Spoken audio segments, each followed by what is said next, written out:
since we're talking about like kind of creepy things, which would be conspiracy theories, specifically the Denver airport conspiracy theories. So I think this one's really interesting. And I'm someone who doesn't really believe in conspiracy theories. I consider myself really skeptical and honestly a cynic when it comes to this kind of stuff. So, but this is something I think it could possibly be true.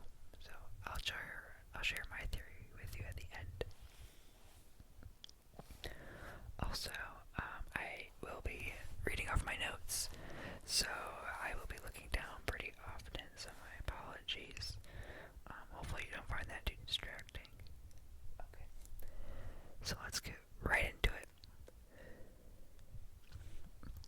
So, the Denver airport opened in 1995, and it cost $3 billion over the budget. On my notes I don't have the initial plan budget written down, but it was $3 billion over. Now, $3 billion is a lot of money. And when it comes to construction projects like this, typically when they have a budget, they're very really strategic to it, like how much is for material costs. And they often get quotes and things. So for $3 billion to be that over, it's really curious. And I think it raises some questions about the construction. And I think this is sort of like fuel to the fire for a lot of conspiracy theories, because it's $3 billion over budget. What did all that money go to? And a lot of people think it could be like towards like secret bunkers and things like that, which we'll get into in a little bit. So, to begin, there are apparently 6 floors beneath the ground level at the airport, and there are allegedly more. And I wrote down earlier that there was this one person who allegedly said like she went down to see the tunnels. She went down there and she saw tunnels. And she said, I think she went down there with some people, like when it first opened, and she saw some tunnels. And then I guess she went down there with another person, and that person, and then but like she hasn't talked about what she saw or something since then. But I read in some article that she's like making a documentary or something like that. I didn't look in much more into it. But so yeah, apparently there are these tunnels, and there are a lot of theories out there for what these tunnels could be used for. Some people say there's a tunnel that connects the airport to Colorado Springs Air Base to Cheyenne Mountain Complex, and it's about a 90-minute drive from the airport to the Colorado Springs Air Base. Assuming I found the correct place on maps, I will insert a place here with the route highlighted. And so a lot of people think this could be like some secret military hub. It's connected. I feel like it's worth mentioning that some of the tunnels are from a failed automated baggage return system. So I guess there were initially plans to have a automatic baggage return, where I really don't know the details of it, but I guess in the long run it did not work. And I guess they had these tunnels carved out underneath so they could have a baggage system that would return and it would be automatic, fully automated. And I mean, I don't really know much about how airports work, but I guess at the time, based off the description, that maybe they were not automated. They're manual. And I guess that it did not work out, so they just kind of abandoned it. And they pretty much well admit that that there are these tunnels here from the abandonment of this failed project. So I think that's definitely could be one of the reasons why there might be over budget or whatever. But because it failed, there are these tunnels, and a lot of people think this may just be a cover up. And I think that's something that's really interesting to mention, is that the marketing from by the airport has really leaned into these conspiracy theories. So I think some of them are definitely fake, because they'll be I saw this one sign or this one image of a construction sign where it's construction or tunnels, and they're just poking fun of it. So obviously they know about all these theories out there, and they're really leaning into it. So I mean, in terms of marketing, the same time, because they're marketing it and leaning into it, I feel like a lot of them could definitely be fake. Or maybe that's what they want us to think. Who knows?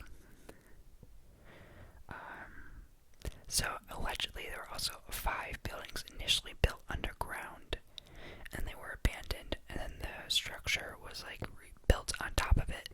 So they had the initial, so at the airport they had like they had the building, they built like 5 buildings, and then I guess like they didn't end up not using these buildings, but rather than like destroy them, like or demolish them or anything, they built on top of them, and those buildings are apparently still there. And again, I don't know how true that is, but again, people think like, okay, maybe these buildings are used for something, like some sort of secret government facility.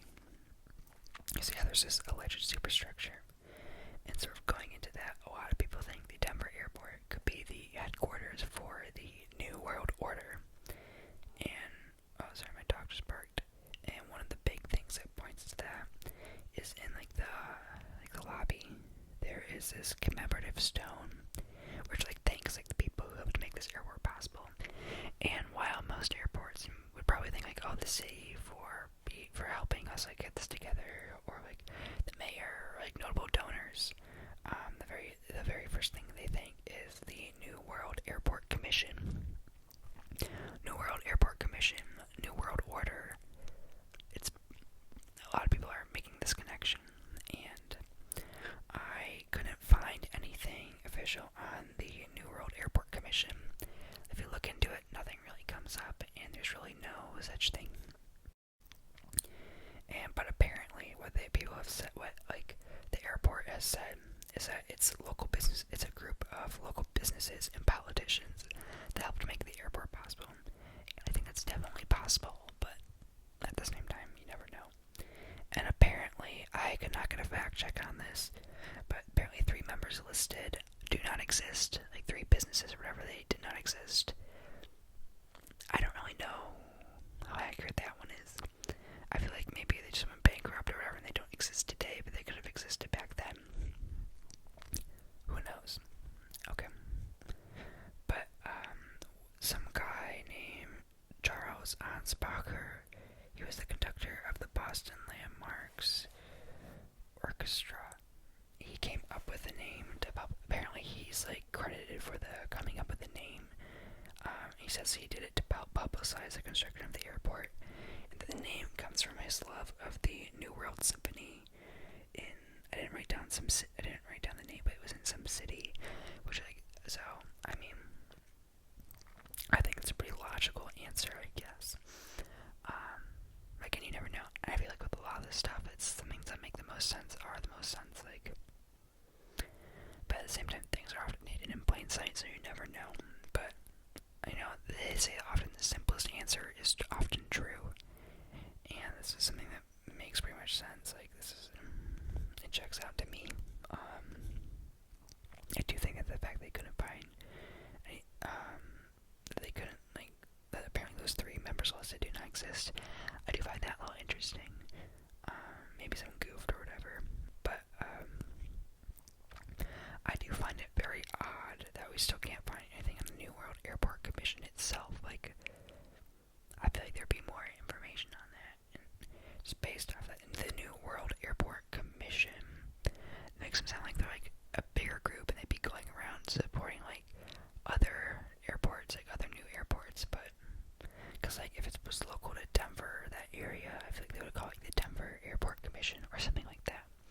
But the New World Airport Commission, that just seems very weird. I mean, like, while yeah, he said like it came from a New World Symphony, like he is fan for it, and honestly that makes perfect sense. But still, part of me is like, what? That just seems a bit of a stretch, but also it makes sense. I'm kind of at like warring sides of myself here, like,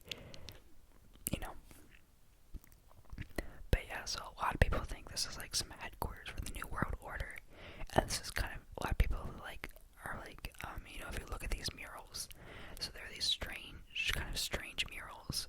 I can't remember I don't remember the artist's name off the top of my head. I don't have them written down. I don't think. Yeah, I do not have his name written down. I'll try to insert these photos around here, but they're very strange very strange murals. They're like around this dictator and a bunch of children, and people think this is sort of like, this shows like the apocalypse. I think there's one article I read, the artist said, this is supposed to show that, like, hope that even after, like, some evil fascist dictator or whatever comes along, that there is always hope for the future, and that children are the future. Because at the very end of the mural series, it, like, shows, like, kids, like, just being like, happy and youthful, and it's like, the children are the future, which I think is a little inspiring. It's accurate, I think, because, like, they are, it's Gen Z and the next generation. They're going to have to solve a lot of the world's problems, like climate change. But yeah, like, those murals, like, they're just a little unsettling to look at. But you know what, to each their own. I'm sure there's some artists out there and people out there that think they're really touching. Looking at them, I just thought they were a little odd. I'm not an art critic or anything, so I'm obviously not qualified. My art experience goes all the way through until 6th grade, where my art teacher said I was too heavy-handed and I wasn't very good. So, yeah, basically killed it. Killed it for me. Kind of on the note of art, it is worth mentioning that there is this giant blue horse structure right outside. It has these glowing red eyes, and it looks really creepy. It's called the Blue Mustang, but it's like known to locals, I guess, in the area as Blucifer. It's like nicknamed Blucifer, and it's 32 feet, 9,000 pounds. It's a fiberglass sculpture of a horse, and I think this was added after the airport opened. I want to say in 2005 or 2008. I don't remember. I didn't write that down. But, sorry, one of my friends just texted me. Okay. I will have to FaceTime them after because, yeah, it seems like they're having a rough time. Anyways, but I think this was installed later because the creator of the sculpture actually died while making it.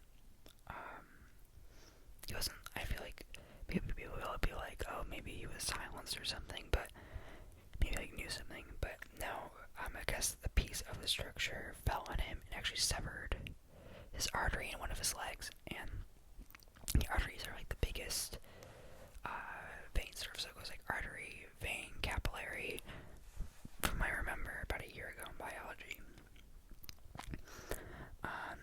But yeah, so I thought that was just kind of creepy, and I guess like later, this family like wanted to make sure it was finished, like in his legacy, so they installed it. They had it completed and they installed it, and it's supposed to represent the spirit of the Wild West, right? The spirit of like the Southwest, because I guess like Denver and the areas considered like a gateway to the Southwest.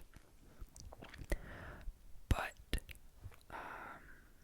there are people online who like draw conspiracies, draw similarities and parallels to like the four horsemen of the apocalypse. So people think, okay, maybe it could be alluding to this apocalypse theme again. We have the murals and we have this giant sculpture that's literally one of the horses from the four horsemen of the apocalypse. So a lot of people think that.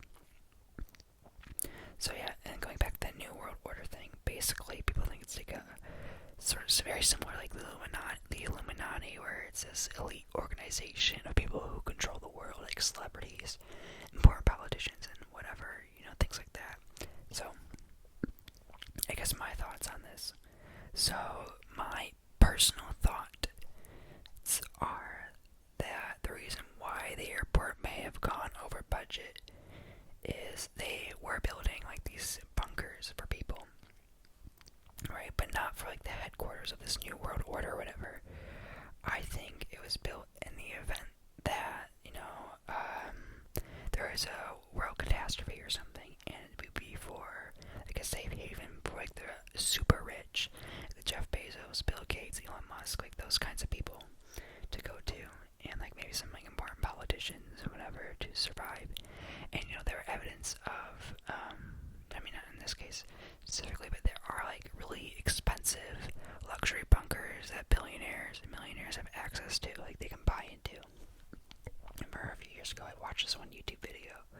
It was like a tour of one, and it like a wave pool, like a indoor water park and all that. And I remember the guy talking about, he's like, yeah, you know, I don't know if it's ever going to happen, but I feel safe at mind knowing I have the option. But he spent a lot of money. I think, I want to say it was like around $200,000 a person or something like that. So these are expensive, right?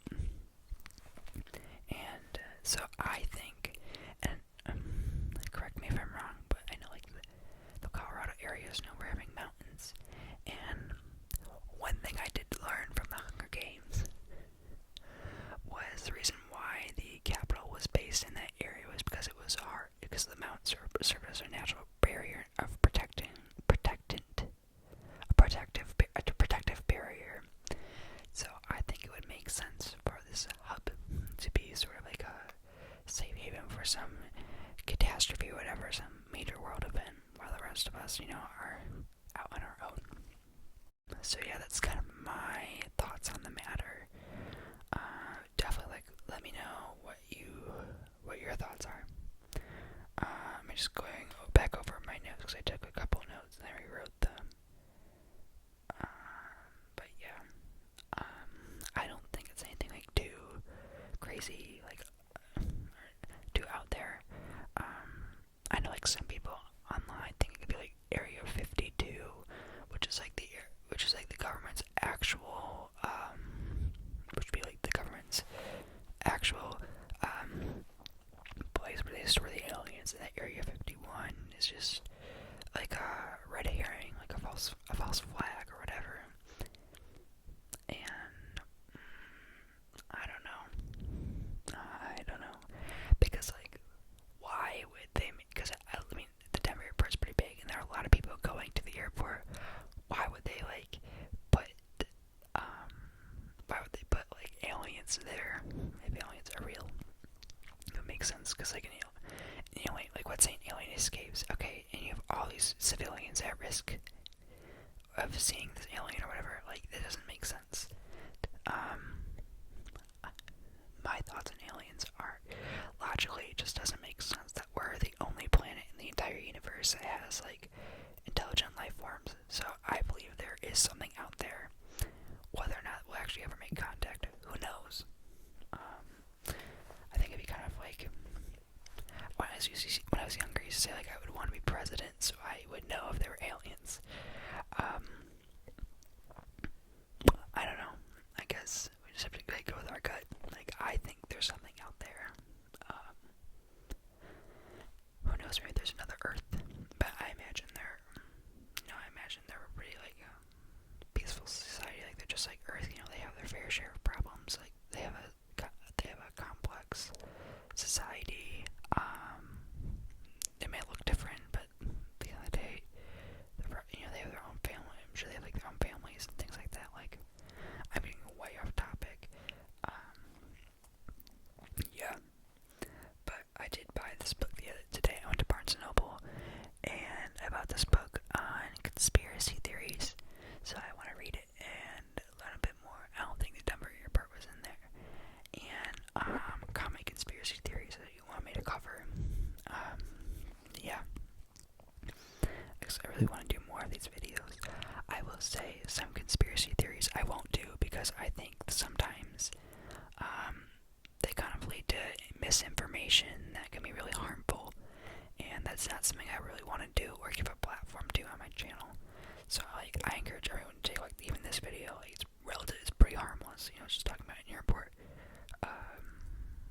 to take them with a grain of salt. Don't take them for face value. Be skeptical. I think there's nothing wrong with like wanting to seek out information, but I know there are a lot of conspiracy theories online out there that can be really harmful, because they're flat out inaccurate, and people have sadly been harmed because of them, because people out there think they're real, and that's really sad, and that's not something I ever want to do on my channel.